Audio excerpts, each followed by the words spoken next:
সবার প্রথমে তোমাদেরকে হ্যাপি ফ্রেন্ডশিপ ডে। তো আজ আমাদের এক্সামের ফর্ম ফিল আপ ছিল, তাই কলেজ তো যেতেই হবে।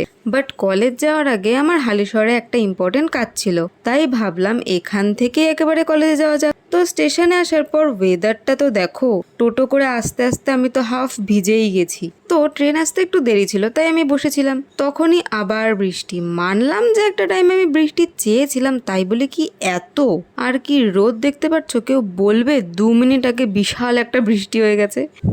দেখো, কলেজ ঢোকার টাইম দিয়েছিল 12টা, আর আমি কটায় ঢুকেছি 1:30টার সময়। তো গিয়ে জানা গেল সোহানের বিয়ে ঠিক হয়েছে, তাই আমাদের সবাইকে সোনপাপড়ি ট্রিট দিচ্ছে। আর বাড়ি ফিরতে ফিরতে আমি ভাবছিলাম যে ধলু হয়তো আমাকে সারাদিন দেখেনি, তাই মিস করবে।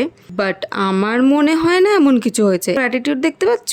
যাই হোক, এরপর আমার একটা পার্সেল এসেছিল, সেটা হলো একটা অক্সিডাইজড ব্রেসলেট। এটা আমি বলেওছি কাকে পরাতে। বাপ রে বাপ, 1 ঘন্টা ধরে ব্রেসলেটটা পরালো, তাও আবার ঢিলা পরিয়েছে।